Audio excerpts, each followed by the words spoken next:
వడ్డీలు కూడా చెల్లించాం. ఈ రకంగా ఈ ప్రభుత్వం వచ్చిన దగ్గర నుంచి సంక్షేమం అట్లాగే అభివృద్ధి రెండింటిని కూడా మేలు కలుగుతాం. అటు పరిశ్రమని, ఇటు ఇన్ఫ్రాస్ట్రక్చర్ని, అలాగే విద్య వైద్యానికి సంబంధించి కూడా పెద్ద ఎత్తున దృష్టి సారించి ఈరోజు ఈ రాష్ట్ర ప్రభుత్వం ముందుకు పోతా ఉంది. దయచేసి ఈ రాష్ట్రంలో ఉన్నటువంటి మున్సిపాలిటీస్లో ఉన్న ప్రజలందరికీ నేను విజ్ఞప్తి చేస్తూ ఉన్నాను.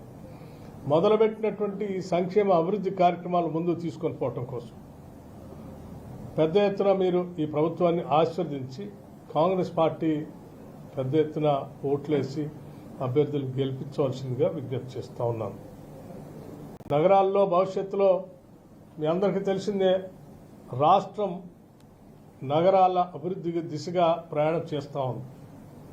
అందుకే మీరు ఈ రాష్ట్రాన్ని ఒక ప్రణాళికాబద్ధంగా అభివృద్ధి చేయడం కోసం, ముఖ్యంగా నగర రాజ్యంగా మారుతున్నటువంటి అర్బనైజేషన్ పెద్ద ఎత్తున పెరుగుతున్నటువంటి ఈ రాష్ట్రంలో మున్సిపాలిటీస్లో ఉన్నటువంటి పరిస్థితులకి ఉద్యోగ అవకాశాలు, ఉపాధి అవకాశాలు వస్తేనే పెద్ద ఎత్తున వాళ్ళకి ఉపయోగం ఉంటుందనే ఆలోచనతో రాష్ట్ర ప్రభుత్వం కోర్, ప్యూర్, రేర్ అని 3 దశలుగా విభజించి,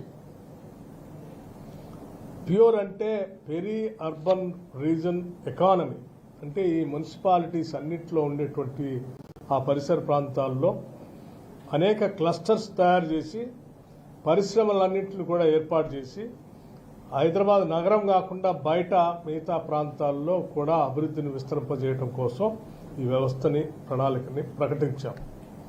అట్లాగే regional rare agriculture regional economy, rural agriculture regional economy rare, ఈ పరిసర ప్రాంతాల్లో కూడా ఆగ్రో బేస్డ్ ఇండస్ట్రీస్ని పెట్టి, అంటే అటువంటి పరిసర ప్రాంతాల్లో కూడా ఉన్నటువంటి మున్సిపాలిటీస్కి అందుబాటులో ఉన్నటువంటి వ్యవసాయం ద్వారా పండేటువంటి పంటల ఆధారంగా పెట్టేటువంటి పరిశ్రమలతో ఆగ్రో బేస్డ్ ఇండస్ట్రీస్ పెట్టి ఆ ప్రాంతంలో కూడా వాల్యూ యాడెడ్ ప్రోడక్ట్స్ తీసుకురావటమే కాకుండా అనేక పరిశ్రమలతో ఉద్యోగ అవకాశాలు కల్పించేటట్టుగా ఒక ప్రణాళికాబద్ధంగా ఈ మధ్యనే గ్లోబల్ సమ్మిట్ ఏర్పాటు చేసినప్పుడు తెలంగాణ భవిష్యత్తు నిర్మాణం కోసం విజన్ 2047 విజన్ డాక్యుమెంట్ని మీ అందరికీ తెలిసిందే రిలీజ్ చేశాం.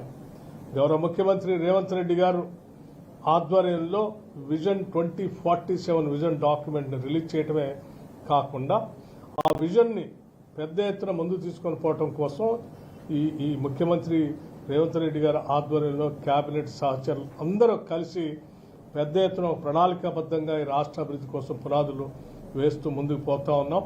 ఈ వేసినటువంటి పునాదులు, ప్రారంభించినటువంటి అభివృద్ధి, వీటన్నిటిని ముందుకు తీసుకొని పోవడం కోసం 2047 విజన్ డాక్యుమెంట్ ద్వారా మనం ఏదైతే ఆశించామో $3 ట్రిలియన్ ఎకానమీగా ఈ రాష్ట్రాన్ని ముందుకు తీసుకుపోవడం కోసం ఆలోచన చేసి ముందుకు పోతున్నాం. ప్రపంచంతో పోటీ పడటానికి ఆలోచన చేస్తున్నామో ఆ ఆలోచనలు నిజం చేయడం కోసం అందరూ కూడా ఈ ప్రభుత్వాన్ని ఆశీర్వదించవలసిందిగా నేను ఈరోజు మీడియా ద్వారా రాష్ట్రంలో ఉన్నటువంటి ప్రజలందరికీ, ముఖ్యంగా రేపు జరిగేటువంటి ఎన్నికలకు సంబంధించి జరుగుతున్నటువంటి పట్టణాల్లో ఉన్నటువంటి ప్రజలందరూ కూడా విజ్ఞప్తి చేస్తా ఉన్నాను.